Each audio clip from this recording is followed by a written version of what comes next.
ప్రజానీకానికి నమస్కారములు. పాటక వెంకటేష్, తెలుగుదేశం పార్టీ, తిరుపతి. తిరుపతి నగరం ఆధ్యాత్మిక క్షేత్రం.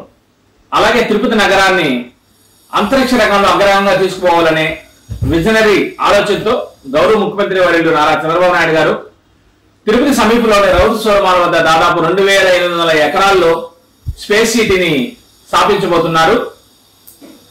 ఈ స్పేస్ సిటీలో విద్యార్థులను భాగస్వాములు చేసి స్పేస్ రంగం టెక్నాలజీ పట్ల ఆకర్షితులు చేసి రాబోయే తరంలో ఆంధ్రప్రదేశ్ ని భారతదేశంలోనే కాక ప్రపంచంలోనే స్పేస్ రంగంలో అగ్రహంగా తీసుకుపోవాలనే ఆలోచన రాష్ట్ర ప్రభుత్వం చేస్తుంది. ముఖ్యంగా ఈ స్పేస్ సిటీ వలన దాదాపు 25,000 కోట్ల పెట్టుబడులను ఆకర్షించడం, ప్రత్యక్షంగా 5,000 మందికి ఉద్యోగ అవకాశాలు, పరోక్షంగా 30,000 మందికి ఉద్యోగ అవకాశాలు కలగజేసే అవకాశం ఉంది. అలాగే అమెరికాలోని స్పేస్ ఎక్స్ తరహాలో కూడా శాటిలైట్ ని ప్రయోగ కేంద్రంగా కూడా ఈ తిరుపతి స్పేస్ సిటీ చేయబోతుంది. ముఖ్యంగా ఇది ఆంధ్రప్రదేశ్ కి మైలురాయి లాంటిది. ఈ స్పేస్ సిటీ భవిష్యత్తులో భారతదేశంలోనే కాక ప్రపంచంలో కూడా అగ్రగామంగా దూసుకు వెళ్తుంది. దీని ద్వారా భారత ఆర్థిక వ్యవస్థతో పాటు ఈ ప్రాంతానికి సంబంధించిన కూడా రూపురేఖలు పూర్తిగా మారిపోతాయి.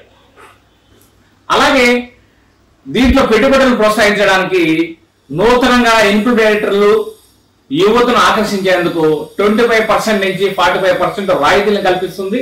అలాగే ఈ రాయితీల్లో కూడా మహిళలు, ఎస్సీ, ఎస్టీ, బీసీ, మైనారిటీ వర్గాలకి సమాన అవకాశాలు కల్పించి ఈ స్పేస్ రంగంలో పెట్టుబడులు పెట్టడానికి కూడా తోడ్పడుతుంది. తిరుపతి స్పేస్ సిటీ ఉపగ్రహాల నిర్మాణం, తయారీ, లాంచింగ్ తో పాటు స్థానిక యువతకు ఉద్యోగ విద్యా అవకాశాలను పెంపొందింపజేస్తుంది. ఇటువంటి బృహత్తర ప్రాజెక్టును తీసుకొచ్చిన గౌరవ ముఖ్యమంత్రి చంద్రబాబు నాయుడు గారికి ఆంధ్రప్రదేశ్ ప్రజానీకం తరపున, ముఖ్యంగా తిరుపతి ప్రజానీకం తరపున జేజేలు పలుకుతున్నాం. జై చంద్రబాబు, జై ఆంధ్రప్రదేశ్.